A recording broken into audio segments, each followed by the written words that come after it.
Hey there everyone, Hitesh here, back again with another video, and this is kind of a new episode, new podcast that I've started, the HC Talk.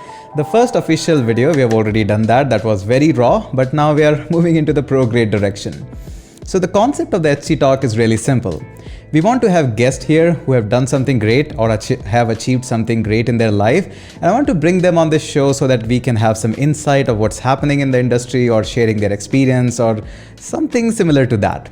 So today we have a great guest up here. Hi Anjali, how are you? Yeah, hi Hitesh, I'm good. How are you? I'm good too. So welcome on to the show. Thank the you so official much. very first episode of the HC Talk. So this is not a formal, this is a very informal conversation that I usually like to have with people like you. So can you tell a little bit to our audience that what you're doing currently and what are the plans?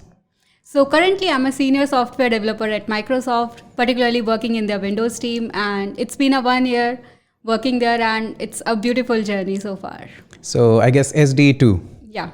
Okay, so that's quite a senior position as far as Microsoft is concerned. I've seen a lot of people going into SDE1. That is also a very honorable thing. But moving into SDE2 that is in itself a challenge. It's not an easy. So can you tell a little bit about the journey of moving from SDE1 to the SDE2, like how it moves?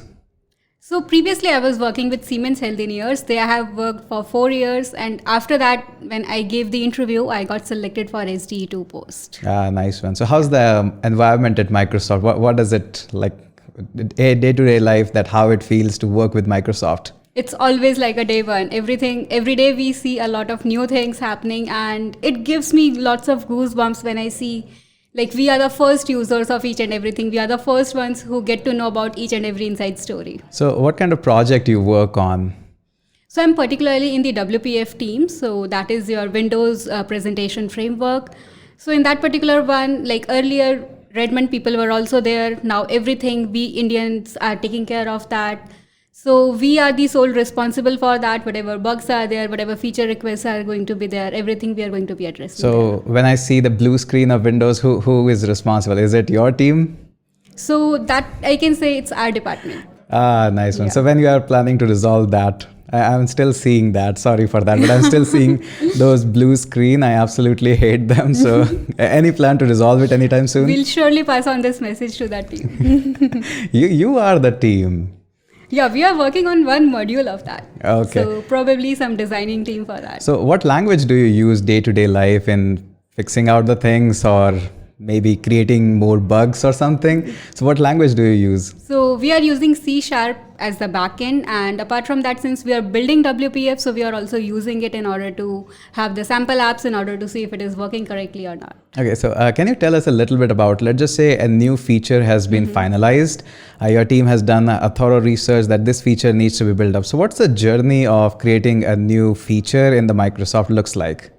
So we have to do a lot of discussions there where we are going to be considering a lot of scenarios, because if a new feature has to come, obviously we'll have to ensure that it is not going to be breaking at the another side, because we developers are famous for breaking a lot of things. So we always ensure that it is not going to affect at a lot of places.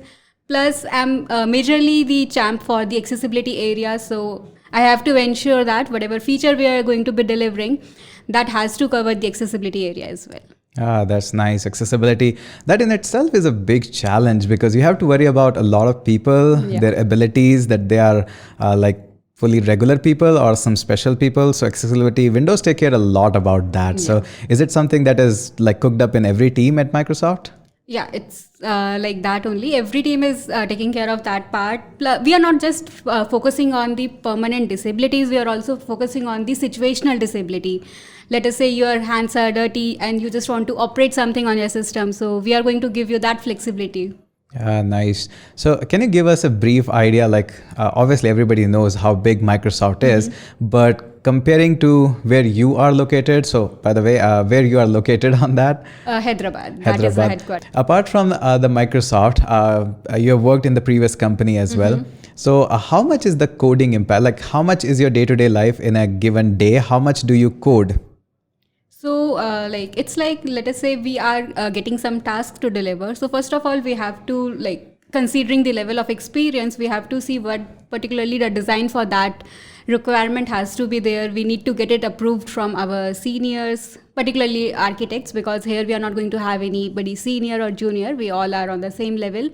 And after having a good discussion with the entire team, then we go ahead and implement the same. So that discussion actually helps us in getting the different overviews, because everybody is going to be sharing their views and we are going to be getting to know about how good our implementation or our way of approach is going to be there and how good they can actually make it. So moving forward in the same direction, let's just say I'm a very fresher in the college, very first year guy who has a dream of working in the Microsoft. So let's just say companies are not coming to my campus. Forget about the Microsoft, which is a big tier company. So what can I do? Can I get a job directly? Like, is it any possibility that companies don't come to my campus? Can I get a job in Microsoft? So Microsoft is conducting a lot of internship programs, particularly Engage, that is happening, and I'm also a mentor there.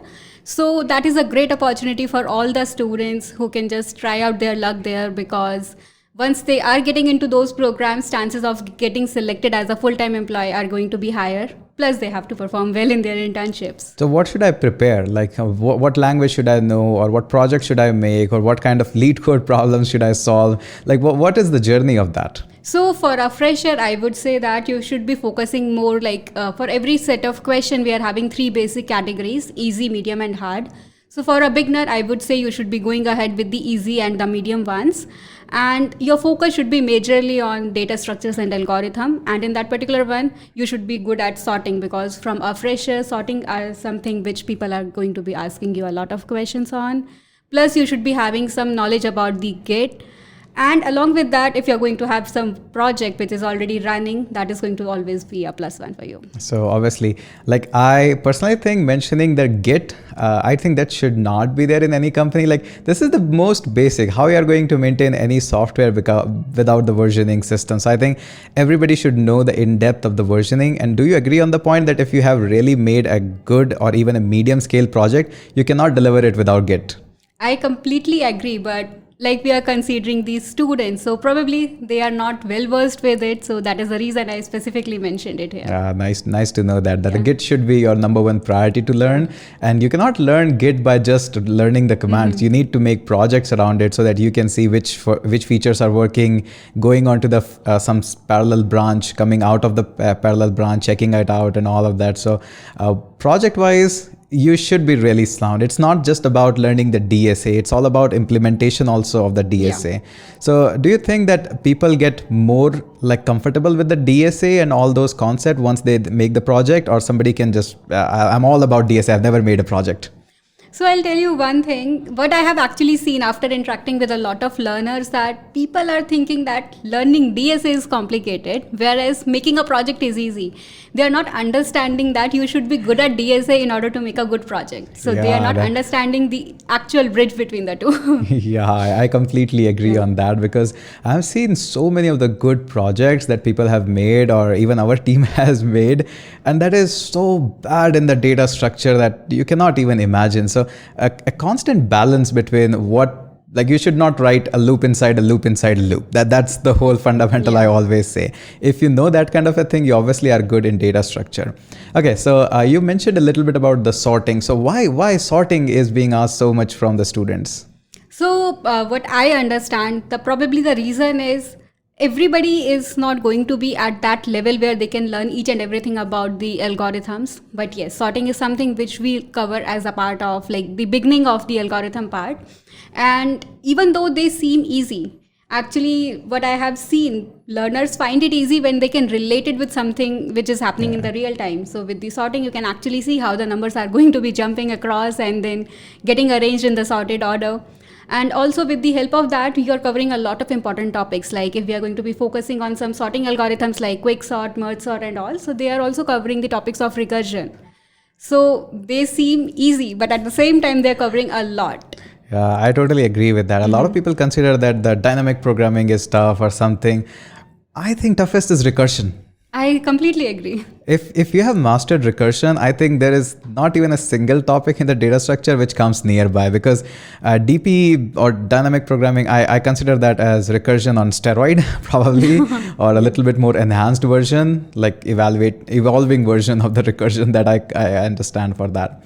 Okay, jumping a little bit onto your Microsoft journey. So, like, what are your current plans going further down the road? Like, are you planning to move into some different team in Microsoft, or like what's the future looks like for you? I'm planning to stay in my current team only. Like I mentioned, everything got transitioned to the IDC team, and that is giving us a lot of visibility. It's not just about 10 people looking at us, it's about 1,000 eyes directly on us. So whatever we are going to be communicating with the open source community, we are going to be getting all the love, all the hate, everything we are going to be getting here. So, and if I have to tell about where do I see after 5 years, so that is for sure into the role of system architect. So that is what actually... I really don't like to ask the question of where do you see yourself in 5 years, especially after COVID. It doesn't make sense anybody to ask what's the future looks like after 5 years. And it's a very predictive question. I really honestly don't like to ask that.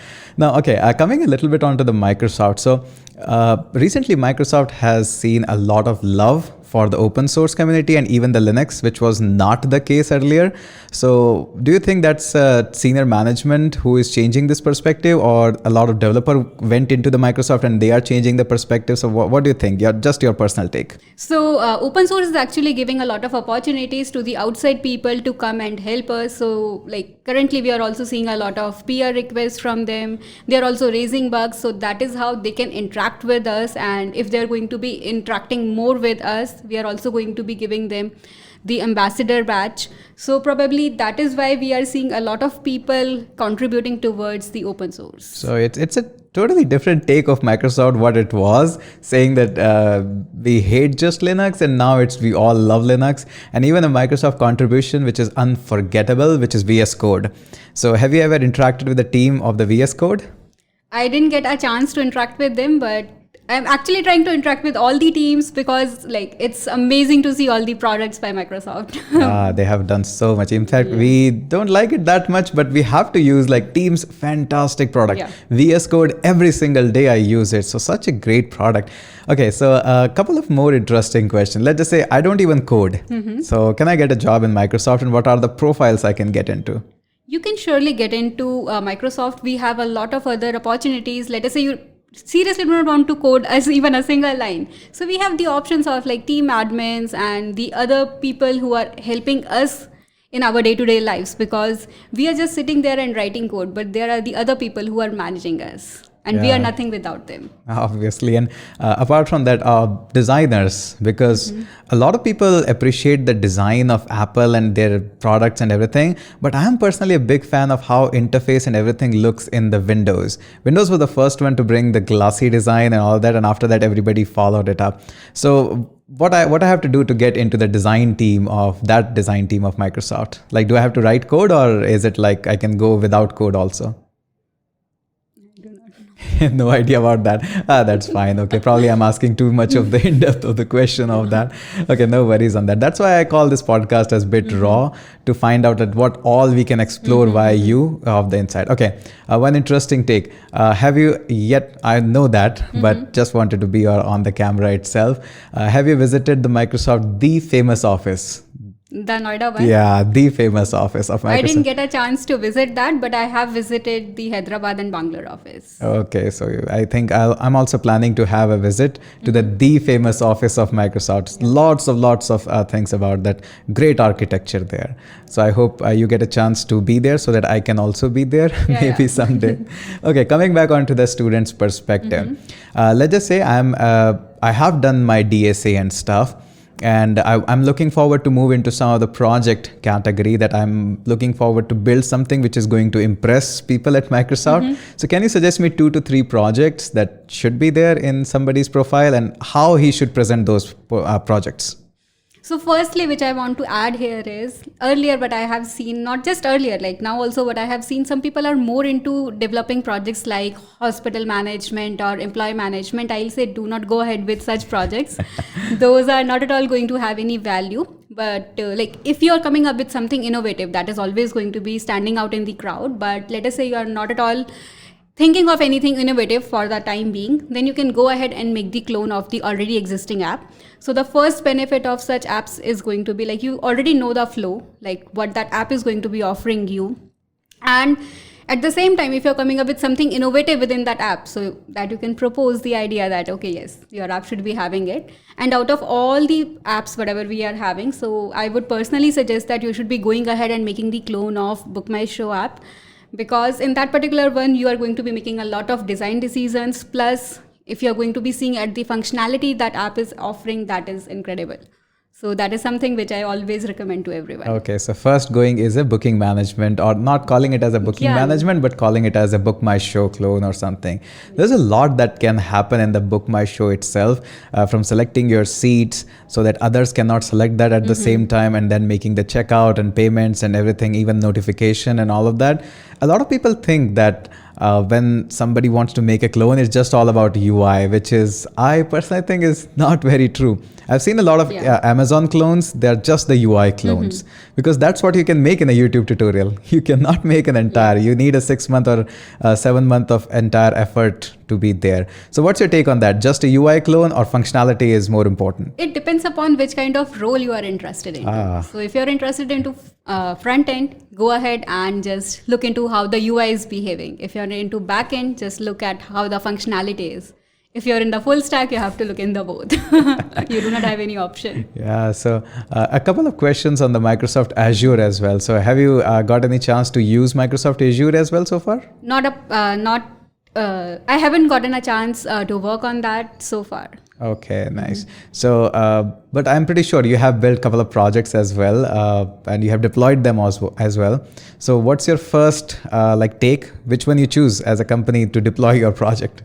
For sure, I'm going to be using Azure only. Nice one. There's a brand value coming into that. I usually like to bias a little bit on the AWS side. I'm pretty sure you have seen that already coming in. So we are biased a little bit on the AWS side. But definitely I'm looking for the Azure side, because in the pricing, Azure is actually cheaper.